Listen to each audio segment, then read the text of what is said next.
Christopher Johnson is a highly acclaimed, nationally known spoken word artist and poet. Christopher has been on many national poetry slam teams, including New Jersey, Providence, and Boston. In 2007, Christopher won the grand prize for spoken word in the famed Cast contest. He now resides in Providence, where he gives workshops throughout the Rhode Island school system. Please give a big Connecting for Change welcome to Christopher Johnson.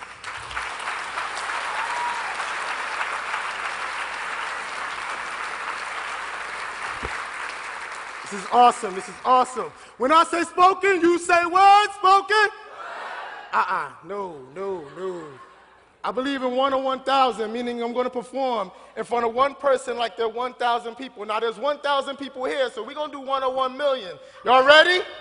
Y'all ready? I don't believe you. You ready? When I say spoken, you say what? Spoken? Spoken? When I say connect for, you say change. Connect for? Connect for? Spoken? Get the rhythm. Spoken? Connect for? All I have in life is right now. Right now, I don't know what's going to happen because there are a lot of right nows happening right now. But I do know I like to make this now the best now it could possibly be. And you can help me by repeating after me. So please repeat after me. I dedicate this perfect now. I dedicate this perfect now to being the best now it could possibly be. We don't have time to concern ourselves with the petty things minimizing our nows. A friend of mine once told me there are a plethora of personality types in the world. One definite factor in life, meeting buttholes is unavoidable. Buttholes have but one purpose, to poop. And they will poop on you with no regard simply because that's who they are. Buttholes. But a butthole's positioned low on a body, meaning you have to be lower than a butthole in order to be pooped on by one. So the trick to avoid being pooped on is to never allow yourself to be lower than a butthole. Please repeat after me again. I have no time to be pooped on. Because all I have is now. And cleaning up other people's poop is time-consuming. Another friend once asked me, yo, when you perform, where do you breathe from? I don't know, I said, from my stomach, from my lungs. Wrong answer, he replied. When you breathe, inhale from the edge of the universe. Start from the limits of all that you know, then breathe deeper. Smell pineapple in Hawaii, gumbo in New Orleans, find out if starlight is just a God fart. Because the Big Bang could have been a bad case of gas. We can't think past our vocabulary, but we can imagine what doesn't exist. Think about it. The automobile and all of its parts at one time were just thoughts. Thoughts are real. The physical is illusion. Stretch your mental limitations. Imagine what you want, believe, and it will be. Like I believe I can fit infinity into now. Because you will remember me like I will remember you as being one of the greatest audiences I ever performed in front of. And we will remember this is one of the greatest moments of our lives. So good that we just can't wait to go tell somebody, who will tell somebody, who will tell somebody, who will tell somebody, making us all immortal. Please repeat after me one last time. We are here now. Because now is where we are supposed to be.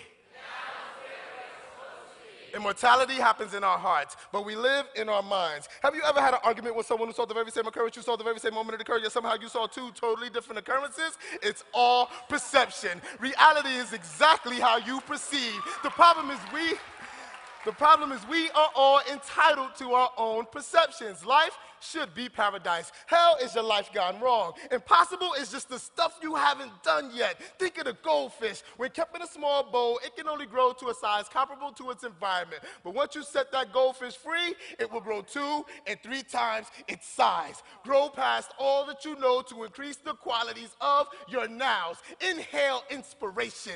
Exhale wonder. Remember, right now is all you have. So constantly ask yourself, how can I make this now the best now it can possibly be? When I say spoken, you say word. Spoken. Spoken. When I say take it, you say higher. Take it. Take it. Spoken. Take it. Spoken. Take it. 2 angels were talking while traveling southward in 99. One turned to the other and asked, have you ever saved a life? I've never saved a life. But every morning I wake up, walk over to my sleeping angel, see her little chest heave, and I could breathe. I need to be moved. Most days I feel I'm walking through an emotionless dust bag waiting to be dumped amongst other unwanted remnants of lives. Life is a universal circus. Most people aren't brave enough for the high wire or to fly the trapeze, so the world is overloaded with clowns. Just a bunch of showman shells filled with big voices and phony acts saying nothing I can believe in. I need to be moved. Most days I feel I'm trapped in a compressed set of lungs, a dormant trachea, a dry esophagus, a nostril refusing to breathe until I choke on the dust of the Muslim refugee camp tent of Fatima, circumcised for something she may or may not believe in.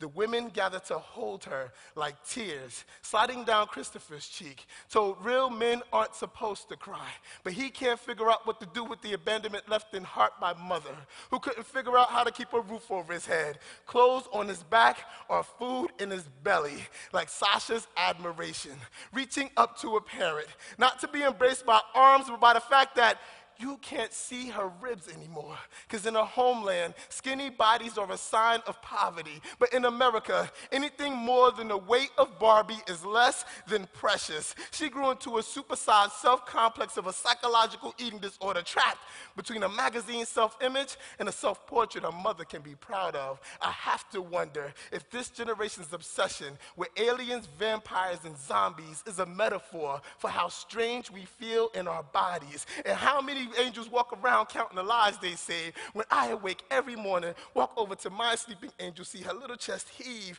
before giving myself permission to breathe. Most days,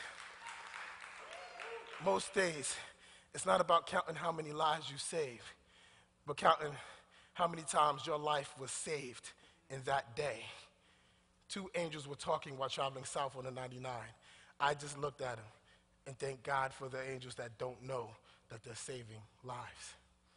How y'all doing? So, I usually just run right into my next poem, so I'm just going to do that. This is my last poem for the day that I was asked to do. So I'm going to do this poem. Every time, it's the same. Eyes closed, chin and chest, raised head, inhale, exhale, guts. This is unnatural. Exposing the organs that make up my orchestra to strangers. It's so unnatural that you know I cry ugly, and from these cries, lessons are birthed. So much time is spent tearing down walls I don't want to be between, that when the door opens, fear makes walking out impossible. In those times, you have to replace demons with roses, so when they return, they're homeless. My thoughts piggyback a baby girl, shouldering another while wading naked through piranha-filled pools. Wincing, not allowed. Pain is a part of it. Black men cannot white-knuckle frustration. Black absorbs. Owning a dream is seeing past your 5 for $3 cans of kidney beans and 89-cent bags of rice, looking at jumbled notes on old news, toilet tissue paper bags, and witnessing a poem, hustling a living from computer copies of CDs on subways and chatbooks at open mics at 5 a.m., preparing lesson plans for 8, teaching till 4, hosting a show at 9, saying forget the time because words hurt so much they need an audience's hug.